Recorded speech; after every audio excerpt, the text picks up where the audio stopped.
On behalf of the Australian Education Times, we'd like to introduce you to Julie Owens. You may know that Julie has been an Australian Labor Party member of the Australian House of Representatives since October 2004, representing a division of Parramatta, New South Wales. She is also a Shadow Parliamentary Secretary for Small Businesses and Education. Let us welcome Julie Owens and learn her secrets behind her success. As a child or young adult, what career aspiration did you have? When I was in high school, I wanted to be an engineer. Actually, I love maths, but I also played the piano, so I ended up actually going to the Conservatorium of Music, where I studied piano playing. What led you to a political career, and what was the role of education in achieving your goal?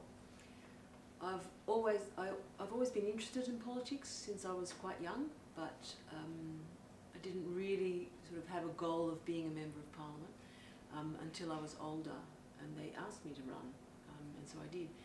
Education is incredibly important no matter what you decide to do. For me, I think it sort of opens the mind, taught me more about the world, and gave me some very good skills which I use every day. What would you say is the best part of education system in Australia, and what is lacking? I think we have a really good education system, particularly because every child can get a good education in Australia. I'd like to see more effort in science and maths. I think that's really important for the future, and we're a little bit slow in science and maths at the moment, but I think on the whole we have a really good education system. Tell us a bit about your contribution to the education program and its campaign to strengthen our community, and what would you like to see a change for better education?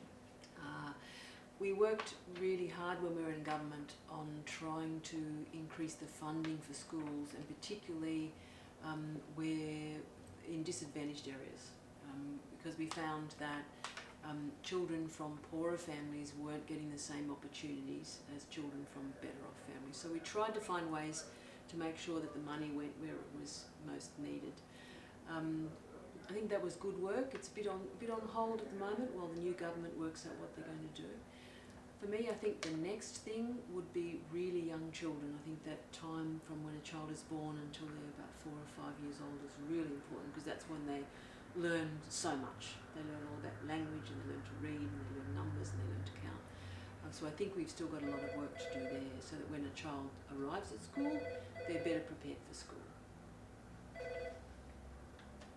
What do you enjoy being the most, being a CEO or parliamentarian? Oh, both are fun. Both were fun. Running the Association of Record Labels was great, because I got to solve problems and make things happen. Being a member of Parliament is also great, because I also get to solve problems and make things happen. But it's a different layer, I guess. When I was record industry, it was just record industry, and now it's almost every area. But they're both wonderful things to do. Have there ever been any gender issues for you personally in your career? If so, how do you handle it, and who has been your greatest inspiration to date? I think there are always, for a woman of my age, because I'm in my 50s now, well into my 50s, there have been periods of my life when women weren't seen as competent, as smart, or as efficient as men. So I had to fight those perceptions early on. You still occasionally find it, but I just get on with life, really. I just get on with life. I think there are expectations sometimes on men as well, that men will behave this way or will have these qualities. So we all have it to some extent, but you decide who you are, you like who you are, and you get on with your life. And so what has been your greatest inspiration? I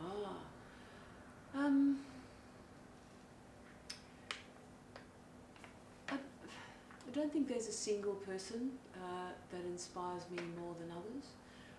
I found Julia Gillard very inspiring when she was Prime Minister. That's quite recent.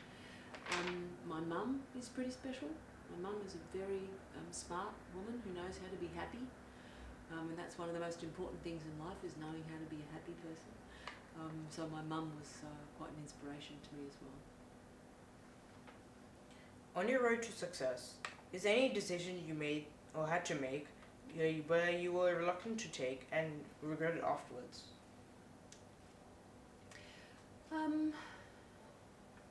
There are some decisions you make when you're a Member of Parliament that aren't everything that you wished it could be, where you've in order to get agreement for something, you've had to pull back from where you'd want to be. It's quite common in politics actually, because you need to get support from a range of people. Sometimes there are times when I wish I could have achieved more than I did, but that's the nature of working in a field where you need people to agree with you in order to get what you want done. That's the way it is, unfortunately. But sometimes it would have been better to do more.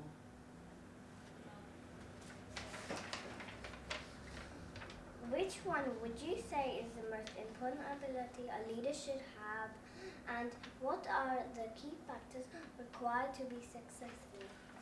Ooh. I think to be a good leader, for me, and leaders are different, there are lots of different kinds of leaders.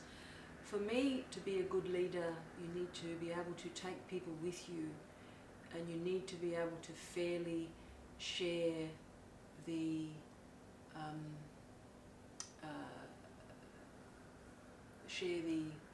looking for the right word,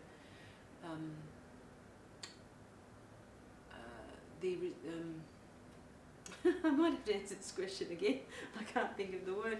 You need to be fair in making sure that the people who helped you achieve things actually get credit for that.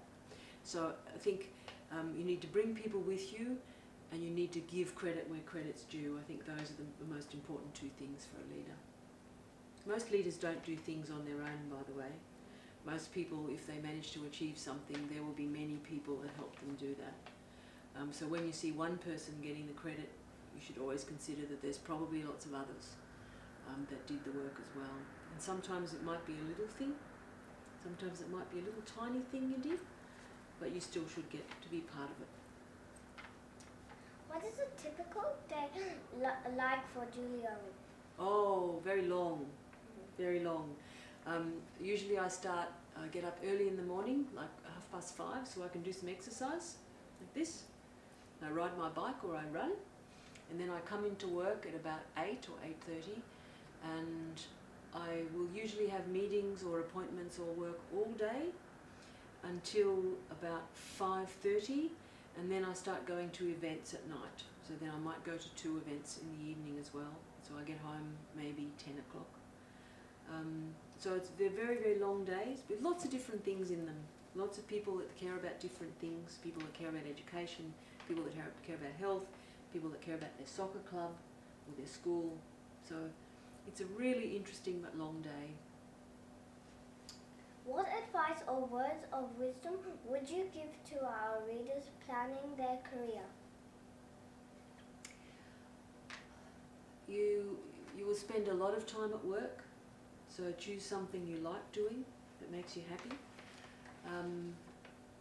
Choose something that makes you happy. That's the first thing. My father always said, you spend too many days at work to do something you don't like doing. The other thing I think is to choose something that is right for you as you are as a person. We each have characteristics. We might be a person that makes a lot of friends and you know, is the kind of social person that keeps people together. You might be a person that's very efficient. You might be a person that can do things really fast, you know, when they need to be done really fast. You might be a person who is better at doing something that takes longer and is more slow. You might be really creative.